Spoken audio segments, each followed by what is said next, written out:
নমস্কার বন্ধুরা, এই মুহূর্তে রয়েছে রাজ্যের সমস্ত কৃষকদের জন্য বিরাট বড় সুখবর। আপনি যদি একজন কৃষক হয়ে থাকেন এবং পশ্চিমবঙ্গ সরকারের কৃষক বন্ধু প্রকল্পের প্রথম কিস্তি অর্থাৎ খরিফ মরশুম টাকার জন্য অপেক্ষা করে রয়েছেন, তাহলে এই মুহূর্তে রয়েছে আপনার জন্য দুর্দান্ত সুসংবাদ। এই 2026 সালে কৃষক বন্ধু প্রকল্পের প্রথম কিস্তি টাকা কি ভোটের আগে না ভোটের পরে দেওয়া হবে, বা কোন কোন জেলায় টাকা আগে দেওয়া হতে পারে এবং কোন কোন কৃষকরা টাকা আগে পাবে, কারা পরে পাবে, সমস্ত বিষয় নিয়ে কিন্তু জানানো হয়েছে আজকের এই গুরুত্বপূর্ণ ভিডিওটির মাধ্যমে। তাই ভিডিওটি সম্পূর্ণ দেখার জন্য অনুরোধ রইল। তাহলে বন্ধুরা, এবার সময় নষ্ট না করে দেখে নেওয়া যাক কী বলা হয়েছে আজকের এই রিপোর্টে। 2026 সালের কৃষক বন্ধু প্রকল্পের প্রথম কিস্তি খরিফ মরশুম টাকা ভোটের আগেই টাকা ছাড়বে। ভোটের দিন ঘোষণা হতে রাজ্যে চাষিদের মনে একটাই চিন্তা ঘুরছিল, কৃষক বন্ধু প্রকল্পের খরিফ মরশুমের প্রথম কিস্তি টাকা ঠিক কবে হাতে আসবে। নির্বাচন শুরুর আগেই মিলবে নাকি সব কিছু শেষ হওয়ার পর? এই প্রশ্নের উত্তর খুঁজতেই প্রতিদিন কেউ ব্যাংকের লাইনে দাঁড়িয়ে পাসবুক আপডেট করছিল, কেউ খবরের কাগজে চোখ রাখছিল, আবার কেউ টিভির পর্দায় খুঁজছিল সেই কাঙ্ক্ষিত খবর। এই অপেক্ষা শুধু টাকার জন্য ছিল না, ছিল নিজের পরিশ্রমের স্বীকৃতি পাওয়ার এক গভীর আশা। প্রতিটা দিন যেন একটু করে দীর্ঘ হচ্ছিল, কিন্তু আশাটা কেউ ছাড়েনি, কারণ তাদের বিশ্বাস ছিল তুমি একা নও, সরকার পাশে আছে। অবশেষে সেই দীর্ঘ প্রতীক্ষার ইতি টেনে এলো স্বস্তির খবর। কৃষকদের মনে ফিরল নতুন আশার আলো, মুখে ফুটল হাসি। এতদিনের অনিশ্চয়তা কেটে গিয়ে এখন পরিষ্কার, কৃষক বন্ধু প্রকল্পের খরিফ কিস্তির টাকা পৌঁছে যাবে সরাসরি তাদের হাতে। এই সহায়তা শুধু অর্থ নয়, তাদের কঠোর পরিশ্রমের প্রতি সম্মান এবং ভবিষ্যতের জন্য একটু ধীর ভরসা। এই কৃষক বন্ধু প্রকল্পের যাত্রা শুরু হয়েছিল 2019 সালের 1 জানুয়ারি। শুরুতে কৃষকদের বছরে সর্বোচ্চ 5,000 টাকা এবং সর্বনিম্ন 2,000 টাকা পর্যন্ত আর্থিক সহায়তা দেওয়া হতো। কিন্তু সময়ের সঙ্গে সঙ্গে কৃষিকাজের খরচ যেমন বেড়েছে, তেমনই বেড়েছে কৃষকদের প্রয়োজন।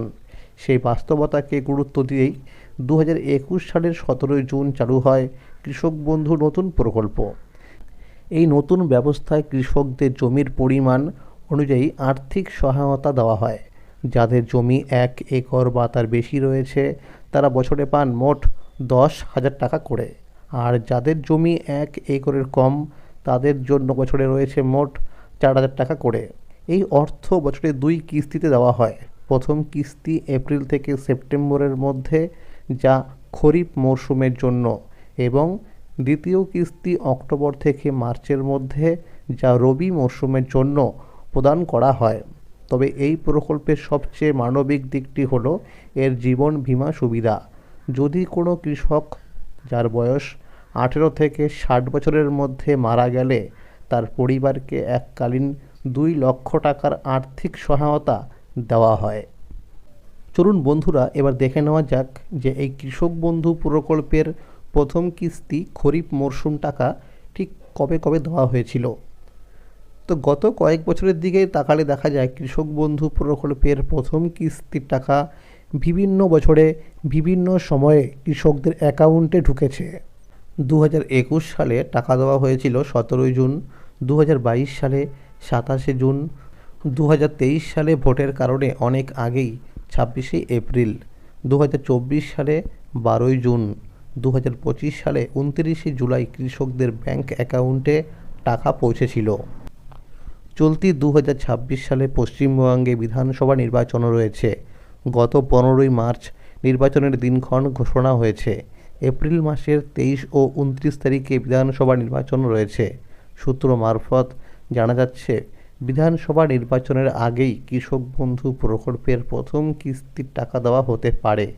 বেশ কিছু সমীক্ষা ও প্রশাসনিক সূত্র অনুযায়ী এপ্রিল মাসের মধ্যেই খরিফ মরশুমে টাকা দেওয়া শুরু হওয়ার সম্ভাবনা প্রবল। সূত্র মারফত জানা যাচ্ছে, ইতিমধ্যেই ব্লক অফিসে এই প্রকল্পে টাকা দেওয়ার অফিসিয়ালি কাজ শুরু হয়েছে। ইতিমধ্যে কৃষকদের স্ট্যাটাসের ঘরে অর্থাৎ ট্রানজ্যাকশান স্ট্যাটাসের ঘরে ফাঁকা হয়ে গেছে। এটি হলো টাকা দেওয়ার প্রথম ধাপ। খুব শীঘ্রই স্ট্যাটাসে দেখা যাবে এডিএ আপলোডেড। পুরনো কৃষকদের ক্ষেত্রে ডিডিএ অ্যাপ্রুভ না হয়ে সরাসরি চলে আসতে পারে অ্যাকাউন্ট ভ্যালিড। নতুন কৃষকদের ক্ষেত্রে ডিডিএ অ্যাপ্রুভ হওয়ার পর তারপরে আসবে অ্যাকাউন্ট ভ্যালিড। এই কারণে নতুন কৃষকরা পরে টাকা পাবে আর পুরনো কৃষকরা আগে টাকা পাবে। বিভিন্ন রিপোর্ট অনুযায়ী খবর পাওয়া যাচ্ছে এপ্রিল মাসের 10 তারিখের মধ্যে টাকা দেওয়ার সম্ভাবনা আছে। ইতিমধ্যে অনেক কৃষকের এই স্ট্যাটাসের ঘরে চলে এসেছে এডিএ আপলোডেড। সমীক্ষা অনুযায়ী জানা গেছে যে সমস্ত জেলায় আগে টাকা দেওয়া হতে পারে সেগুলোর মধ্যে রয়েছে নদিয়া, মালদা, কোচবিহার, হাওড়া, পূর্ব ও পশ্চিম মেদিনীপুর, বাঁকুড়া, বীরভূম, পুরুলিয়া, উত্তর ও দক্ষিণ দিনাজপুর, উত্তর ও দক্ষিণ 24 পরগনা, হুগলি, পূর্ব ও পশ্চিম বর্ধমান সহ বেশ কয়েকটি জেলা। আর যে সমস্ত কৃষকরা নতুন করে জমি কিনেছেন এবং কৃষি অফিসে গিয়ে জমির পরিমাণ বৃদ্ধি করার জন্য ফর্ম জমা দিয়েছিলেন, এই মুহূর্তে যদি স্ট্যাটাসের ঘরে নতুন জমির পরিমাণ আপডেট হয়ে থাকে তাহলে এই কৃষকরা অতিরিক্ত জমির জন্য বরাদ্দ টাকাও পাবেন। আর যে সমস্ত কৃষকদের স্ট্যাটাসের ঘরে আধার নম্বর দেখাচ্ছে না তাদের কৃষি অফিসে গিয়ে আধার লিঙ্ক করতে হবে। কৃষি অফিস থেকে জানানো হয়েছে প্রতিটি উপভোক্তাদের ব্যাংক অ্যাকাউন্টের সঙ্গে যেন কেওয়াইসি আপডেট করা থাকে। বিগত রবি মরশুম অর্থাৎ দ্বিতীয় কিস্তি টাকা দেওয়ার সময় দেখা গেছে এই কারণে অনেকেই টাকা পায়নি। তাই বন্ধুরা, সময় কিন্তু হাতে আর বেশি নেই। তাই একবার ব্যাংকে গিয়ে ব্যাংকের পাসবুকটিকে আধিকারিকদের দিয়ে চেক করান যে ব্যাংকের পাসবুকের সঙ্গে কেওয়াইসি আপডেট রয়েছে কি না। যদি না থাকে তাহলে অবশ্যই কেওয়াইসি আপডেট করে নেবেন। এই মুহূর্তে কিন্তু কৃষক বন্ধু প্রকল্পের যে অফিসিয়াল ওয়েবসাইট রয়েছে সেখানে গেলে কৃষকদের আইডি কার্ডের নাম্বার দিয়ে কিন্তু স্ট্যাটাস চেক করলে দেখা যাচ্ছে, দেখুন ট্রানজ্যাকশান স্ট্যাটাসের ঘরে কিন্তু ফাঁকা হয়ে গেছে। আর দেখুন স্ট্যাটাসের ঘরে অ্যাপ্রুভ রয়েছে। যাদের এখানে অ্যাপ্রুভ লেখা থাকবে তাদের কিন্তু ট্রানজ্যাকশান স্ট্যাটাসের ঘরে ফাঁকা হয়ে যাবে এবং কয়েকদিনের মধ্যে কিন্তু এডিএ আপলোডেড চলে আসবে। আর যাদের দেখবেন যে rejected reason for rejection land error এই লেখাটা চলে আসবে তাদের কিন্তু টাকা দেওয়া হবে না, অর্থাৎ তাদের কিন্তু কৃষি অফিসে গিয়ে যোগাযোগ করতে হবে। তাই আপনারা কিন্তু প্রত্যেকেই কৃষক বন্ধু প্রকল্পের ওয়েবসাইটে গিয়ে নিজেদের আইডি কার্ডের নাম্বার দিয়ে অর্থাৎ ভোটার কার্ড বা আধার কার্ড বা মোবাইল নাম্বার বা কেবিআইডি নাম্বার দিয়ে কিন্তু স্ট্যাটাস চেক করে দেখতে পারেন যে সেখানে এখন কি স্ট্যাটাস শো করছে। তাহলে আজকের এই ছিল আপডেট। এইরকম আরও নতুন নতুন আপডেট সবার আগে পেতে হলে চ্যানেলটিকে অবশ্যই মনে করে সাবস্ক্রাইব করে রাখুন এবং সকলের কাছে শেয়ার করে দিন। আর যদি ভিডিওটি ভালো লেগে থাকে অবশ্যই একটি লাইক করে দেবেন। ধন্যবাদ।